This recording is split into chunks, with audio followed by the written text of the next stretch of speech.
अस्सलाम वालेकुम। कैसे हैं आप सब? उम्मीद करती हूँ आप सब खैरियत से होंगे। मैं भी अल्हम्दुलिल्लाह बिल्कुल ठीक हूँ। अगर आप मेरे चैनल पर नए हैं और अभी तक सब्सक्राइब नहीं किया तो प्लीज़ इसे सब्सक्राइब कीजिए। बेल आइकन का बटन दबाना ना भूलिएगा, क्योंकि इसे दबाने से आपको मेरी नई आने वाली वीडियो फ़ौरन देखने को मिलेगी।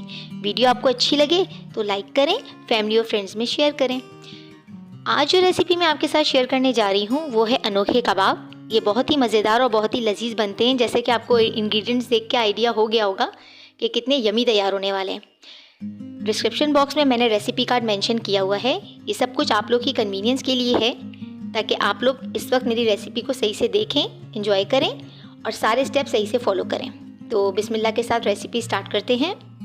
रेसिपी स्टार्ट होगी हमारी मैरिनेशन के साथ। मैंने हाफ़ के जी कीमा ले लिया था, जिसे मैंने बोल में डाल लिया है। ये मैंने 3 दफ़ा मशीन से निकलवाया हुआ है। इसमें मैंने हरी मिर्चें डाली, कच्चा पपीता डाला, अदरक लहसुन का पेस्ट, प्याज का पेस्ट, नमक, धनिया पाउडर, लाल मिर्च पाउडर और फिर मैंने गरम मसाला पाउडर डाला, कुटी हुई लाल मिर्चें ये डाल के ऑयल डाला मैंने, और उसके बाद मैंने इनको अच्छे से मिक्स कर दिया। मिक्स आपने बहुत अच्छे से करना है और ग्लव्स पहन लीजिएगा, नहीं तो आपको हरी मिर्च की तेज़ी लगेगी। अपने हाथों को कवर कर लीजिएगा प्लीज़। अब मैंने इसको मैरिनेशन के लिए रख दिया है। मैंने 2 घंटे के लिए रखा था। आप चाहें तो उसको ओवरनाइट भी रख सकते हैं, वो ज़्यादा अच्छा टेस्ट आता है, लेकिन मुझे जल्दी बनाने थे। अब आप देख लीजिए, मैंने इनको बनाने के लिए स्ट्रॉ का इस्तेमाल किया है। बिल्कुल इसको गोला कबाब की तरह का शेप देना है हमने। स्ट्रॉ से करेंगे तो बहुत अच्छा सा शेप आ जाएगा। पहले हमने छोटी सी एक बॉल बनानी है, फिर उसका सेंटर जो होता है बॉल का, उसके अंदर से हमने स्ट्रॉ को अंदर करना है। अपने तरीके से सारे कबाब बना लेने, देख लें जैसे मैं बना रही हूँ। इस तरह से आप बना लीजिएगा। अच्छे से कबाब बनेंगे आपके बिल्कुल इंशाअल्लाह ताला। और इनकी बाइंडिंग के लिए आप जैसे कि देख रहे हैं, मैंने कुछ भी नहीं डाला। जब मैंने ऑयल डाला था उसी से इनमें बहुत अच्छी सी सॉफ्टनेस भी आ जाएगी और शाइन भी करेंगे ये, और बिल्कुल टूटेंगे भी नहीं। अब मैंने एक पैन ले लिया है, उसके अंदर मैंने 3 टेबलस्पून ऑयल डाला है, क्योंकि मैं इनको शैलो फ्राई करूँगी, डीप फ्राई नहीं करूँगी। ना मैं किसी उसका इस्तेमाल कर रही हूँ अभी चमचे वगैरह का। हल्के हल्के मैं पैन को ही मूव करती रहूँगी, ताकि मेरे कबाब टूटे नहीं और हर तरह से वो बिल्कुल अच्छे से गोल्डन हो जाएं इक्वली। आप देख रहे हैं मेरे सारे कबाबों का साइज़ बिल्कुल सेम है। इसी वजह से है कि मैंने सारी बॉलें भी सेम ली थी कबाब की। और जब मैंने उनको स्ट्रॉ से बनाया, आप पेंसिल से भी बना सकते हैं उसको, लेकिन स्ट्रॉ इजीली अवेलेबल होता है मार्केट में। अच्छे से आप इनको गोल्डन कर लेंगे। हल्के हल्के बिल्कुल हम पैन को हिलाते रहेंगे, ताकि हमारे कबाब टूटे नहीं और बहुत अच्छा सा लुक आए इनका। अब देखिए हमारे कबाब माशाल्लाह से बिल्कुल डन हो चुके हैं। मैं आपको निकाल के इनका फाइनल लुक दिखाती हूँ कि माशाल्लाह से कितने गोल्डन और कितने ज़बरदस्त तैयार हुए हैं बनके। ये देखिए माशाल्लाह से सारे एक कलर के हैं और बेहतरीन तैयार हुए हैं। अब हमने क्या करना है, उसी पैन में जिसमें हमने कबाब बनाए हैं, उसका जो तेल बचा हुआ है उसी के अंदर अपनी सारी सब्जियां डालेंगे।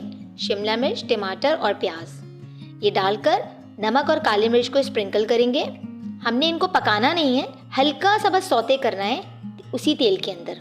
वो जो गोश्त का अच्छा सा फ्लेवर होगा वो भी इनके अंदर आ जाएगा, और प्याज और टमाटर और शिमला मिर्च हमारे बेहतरीन कलर के भी हो जाएंगे उस वजह से, तेल की वजह से। और काली मिर्च और नमक डाल के टेस्ट और डेवलप हो जाएगा इनका। अब ये जैसे ही हमारे सौते होते हैं, हम इनको उस प्लेटर में निकालेंगे जिसमें हमने अपने कबाब को सर्व करना है। तो बस ये थोड़ी सी देर लगेगी इनको। अब बस मैं इनको प्लेटर में निकाल रही हूँ। आप देख लीजिए, ये देखिए माशाल्लाह से कबाब इस तरह का लुक आया है फाइनल। देखिए माशाल्लाह कितने लजीज तैयार हुए हैं और कितने मज़े के तैयार हुए हैं। ये मैं आपको क्या बताऊँ कि इतने मज़े के बनते हैं ये कबाब कि आपके बच्चे तो फ़ैन हो जाएंगे। उन्होंने तो कहना है कि अम्मी यही बनाएं। स्पेशली बकरा ईद पे भी बहुत मज़े के लगेंगे ये। हर महफिल में बहुत अच्छे लगते हैं, हर तरह की तकरीब के लिए परफेक्ट है। मैंने इसके साथ इमली की चटनी बनाई थी। आपको चाहिए इमली की चटनी की रेसिपी जो स्पेशली इन कबाब के साथ खाई जाती है, तो आप मुझे बताइएगा, मैं उसकी भी रेसिपी शेयर करूँगी। और साथ मैंने ज़ीरे का रायता सर्व किया था। आप पराठों के साथ भी खा सकते हैं इसको, पूरी के साथ भी खा सकते हैं, और रोगनी नान या गार्लिक नान के साथ भी, लेकिन मैंने तंदूरी नान के साथ इनको सर्व किया था। माशाल्लाह से बहुत मज़े के बने थे, सबको बहुत पसंद आए थे। मैं उम्मीद करती हूँ आपको मेरी आज की रेसिपी भी बहुत अच्छी लगी होगी। जिस तरह अपना प्यार, अपनापन, मोहब्बत दे रहे हैं मुझे, इसी तरह देते रहिएगा। मुझे अपनी दुआओं में याद रखिएगा। इसी तरह मेरी हौसला अफजाई करते रहिए, मेरा साथ देते रहिए, मेरे साथ जुड़े रहिए। मुझे बहुत अच्छा लगता है आप लोग के अच्छे अच्छे कमेंट्स पढ़कर। मैं बहुत खुश होती हूँ कि आप लोग मेरी वीडियोस को देखते हैं और उसे पसंद करते हैं। मुझे अगली वीडियो तक के लिए इजाज़त दीजिए। इंशाअल्लाह ताला बहुत सी अच्छी रेसिपीज़ मेरे पास हैं और रमज़ान के लिए मैंने अभी जो रेसिपी शेयर की थी सैंडविच की, आप लोगों ने इसको बहुत अप्रिशिएट किया। इसी तरह की मज़ेदार ऑयल फ्री रेसिपी लेकर आऊँगी जो क्विक बने और आप लोग इतना बाबरकत महीना, इतना मुबारक महीना अपनी इबादतों के साथ गुजारें। मुझे इजाज़त दीजिए, दुआओं में याद रखिएगा। अल्लाह हाफ़िज़।